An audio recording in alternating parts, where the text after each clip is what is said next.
Hey everyone, this is Larken Rose's channel. I'm Amanda Rose, his wife, and we are working on putting out a lot more content via our website, therosechannel.com. It will be quality content as well as live events that we'll do once a month.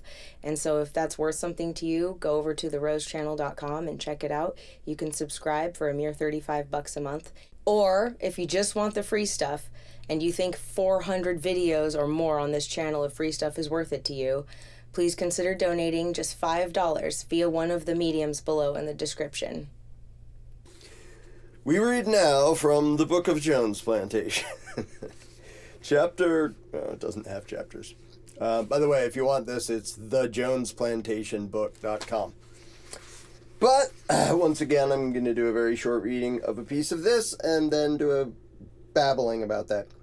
So, this is Mr. Jones and Mr. Johnson talking to Mr. Smith. And Mr. Smith is once again explaining some stuff to him. And some of the nastier tricks, and even Johnson is like, ew, that's a little messed up. So we pick it up where Smith is explaining. I didn't design the human species, Mr. Johnson, and I feel no shame in exploiting the many shortcomings and vulnerabilities of the human mind. And I can promise you, if any of them out there had the wits and ability to become your masters and your tormentors and abusers, they would do so in a heartbeat. Too many people seem to get this strange notion in their heads that whoever loses the game, those who end up being brutalized, enslaved, or murdered, are somehow automatically more moral and righteous just by virtue of having suffered. But I can assure you from much personal experience that the man who is oppressed today will gladly and without hesitation become the oppressor tomorrow given the chance. It's not about virtue, gentlemen. It's only about who wins the game. Now, Smith is only slightly more cynical than I am because I don't quite think that's true of everybody. But it is absolutely true of most people, and it's easy to forget if you see some nasty thing going on, whether it's large-scale war or oppression or whatever. It's easy to forget the fact that it's not a virtue to be victimized. You can be a good person and be victimized. You can be a crappy person and be victimized. You can be anything in between and be victimized. It doesn't make you a good person. Now, it makes the victimizer a bad person. And that's the trouble, is so many people want to think in terms of sides, that if they see person A doing nasty things to person B, they will decide person B must be virtuous. No, that doesn't at all follow. And sadly, history gives us 80 bazillion examples of this, where the oppressed group of whatever the category happens to be at any given moment, if they happen to do things right so that they seize the reins of power, they're going to be power-happy psychos. Just like their abusers were, because they're the same damn thing. And so whenever some group wears the label of victim because they've been mistreated, whether it was actual mistreatment or they're exaggerating it or they're just making it up, the idea that, well, they're the virtuous ones because bad things were done to them, let's give them power. That is the dumbest thing you could possibly do. The only people who won't be abusers, by definition, are voluntarists. The ones who, when offered power, won't take it and won't use it. If they have the ability to violently dominate others, they won't do that. Sadly, that's a minority of people. Now, most people would probably imagine that they're that because they won't do it on their own. They don't victimize people on their own, but they're more than happy to vote for a ruling class to victimize others on their behalf. And the political parasites know how to play this game very well. For example, pick an obvious category of a demographic, easily visually identifiable category of people who in the past were badly mistreated in this country were black people. Obviously, back when there was slavery. Now, it is true that slavery wasn't only against black people, and it wasn't only perpetrated by white people. But still, most of the time, statistically speaking, most of the slaves in this country were black. That doesn't make those victims virtuous. It makes the victimizers evil pieces of crap. But political bastards know how to come along and say, hey, your ancestors were mistreated. If we tempt you by dangling some power in front of you and give you permission to mistreat another group, will you vote for us? Will you put us into power? And the answer is, most of the time, for most people, yes. And I don't mean most black people, I mean most any people will absolutely fall for that. You've had to go through this horrible thing, but just give us the power, and now we will use the authoritarian violence against other people in a way that benefits you to the detriment of their prosperity and freedom and all that, to get back at them for when they were in power doing exactly what you would do now to you in the other direction.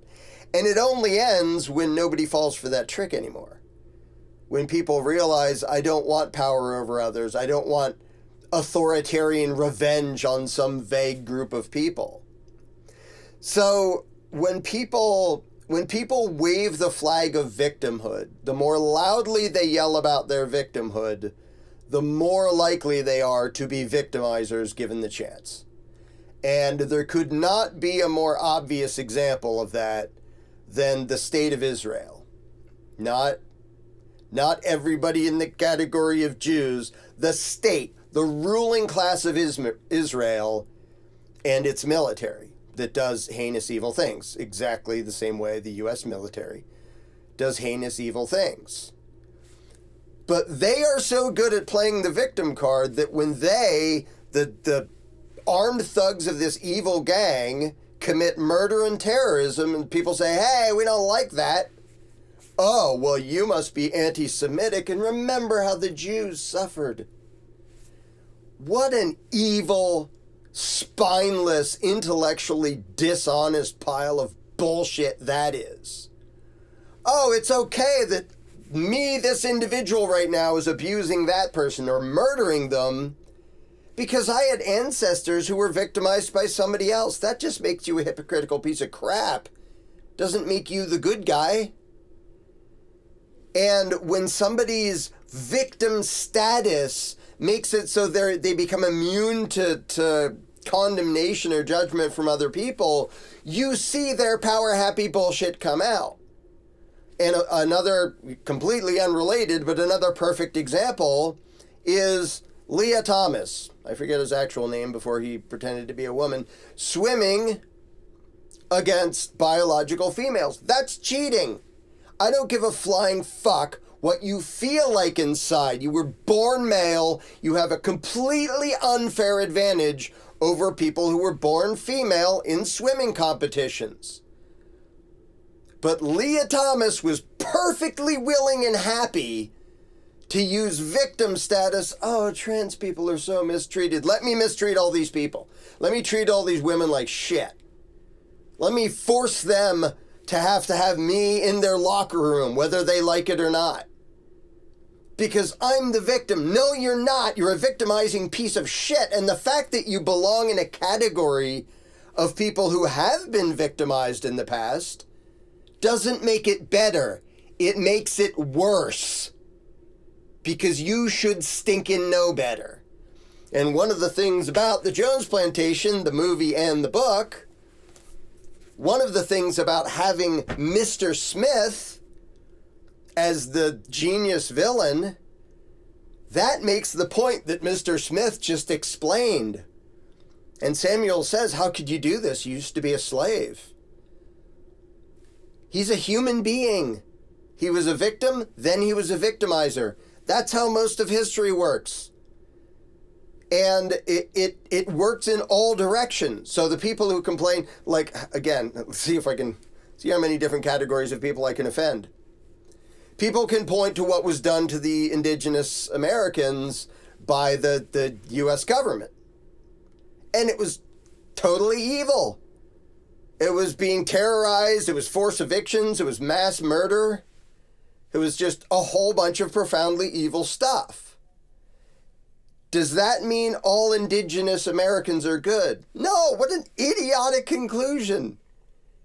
Tribes had wars with each other. Individuals in those tribes did bad things to each other. Some did, some didn't. That's just humanity. That's been true all over the world kind of forever. But if somebody can pretend my group is the victim, so you can't judge me, you can't criticize me, that's when you should be scared.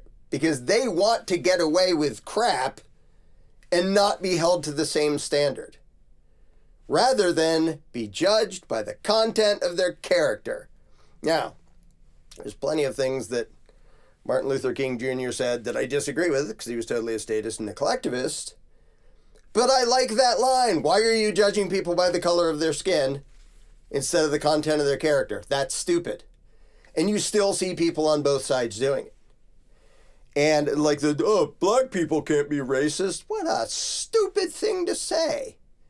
If you're an asshole to somebody else because of an accident of birth and the color of their skin, you're a racist asshole.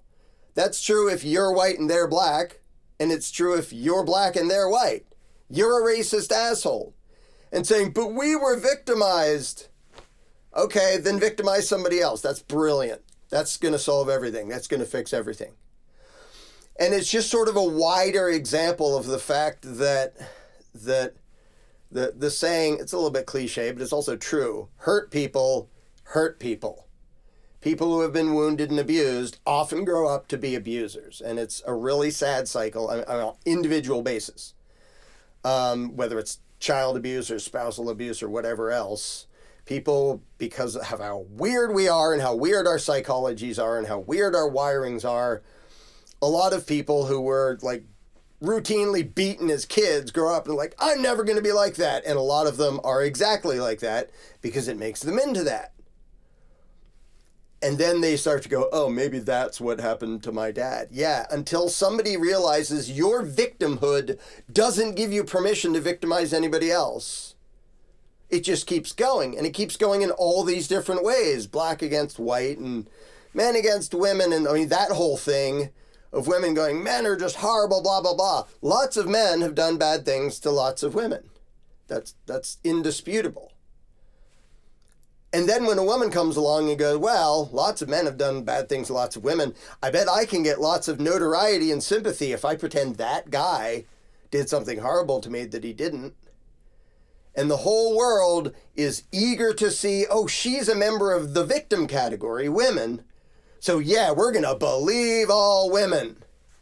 And now she's the victimizer because you're thinking in terms of categories instead of individuals. And it's this stupid cycle that keeps going. It's pretty much all of politics in every direction is, ooh, don't you just hate the whoever it is, fill in the blank, rich people or white people or black people or these people or the immigrants or whoever, whatever group, the politicians are coming to you and saying, they're the problem, give us power and we'll make things right. As long as you fall for that, one, your victim status is revoked. You're now a victimizer. You don't magically get a get out of responsibility free card because you belong to a group who was victimized, or even because you are an actual individual who was victimized. And there are so many ways in which it's true that like tons of people in one way or another have been the direct victims of authoritarian aggression, like getting caged for smoking a plant or getting robbed for not having the right sticker on your car or, 8 zillion ways in which the state robs people. And those people, and by the way, this includes the left and the right, anybody across the whole spectrum can think of laws that they object to and like, this is horrible that this was done to people. And then they turn around and advocate something just as bad against a different category of people. But we were mistreated. Yeah, by people just like you, who are willing to mistreat others by way of government if you think it'll benefit your interests. That doesn't make you a good person. You being victimized or being in a category that was victimized, that's not that you didn't choose that. Whether you're evil or good or anything in between, you didn't choose that. That just happened to you. You don't get credit for something noble. And in fact, that's one of my many pet peeves is when some horrible thing happens and it's like, oh, these people who lived through this were so brave. They didn't have a choice. Like, the place was on fire. Like, some people do brave things like, I'm going to run into this burning building to save somebody. Okay, you had a choice. You didn't have to do that. That's actual bravery. But if it's something like, oh, there was a flood and you did what you could to survive and you survived, oh, that's heroic. No, it's not. Like, good for you if you survived. Hopefully you didn't, like, drown anyone else in the process. But there isn't heroism if you didn't have a choice. And there isn't virtue in being victimized if you didn't have a choice. It means the other person's bad. It doesn't mean you're good. The test of whether you're actually good is if you're in a position to exert power over another or to abuse another, do you use that power? Because if you do, you're just another piece of crap. And if you were abused, however many years ago, like Mr. Smith, and now you're an abuser, you don't get goodness credit for having gone through evil crap. You only get goodness credit for not inflicting evil crap on other people. Sadly, 0% of voters understand this, and 0% of statists understand this. Mr. Smith understands it. And sadly, lots and lots of politicians understand it, which is why they push so hard to have so many people identify with their victimhood and constantly think of themselves as victims, because then the temptation of authoritarian power to right this wrong and undo what was done to you, that works on them because they don't have principles and they're not actually good people. They're just meh people who were victimized by somebody else being worse than meh, and when given the chance, would victimize them in the other direction. And once again, it's an example of how important it is that people not think in terms of groups and categories, but think in terms of individuals. Individuals are responsible for what they do and what they advocate. You don't get credit because you look a little bit like somebody who was mistreated. You get credit or blame for what you do or don't do, and for nothing else. That shouldn't be that difficult for people to understand, but a lot of people don't want to understand it and don't want to accept it because that means giving up their own ability by way of government to violently dominate their fellow man while thinking they're the good guy.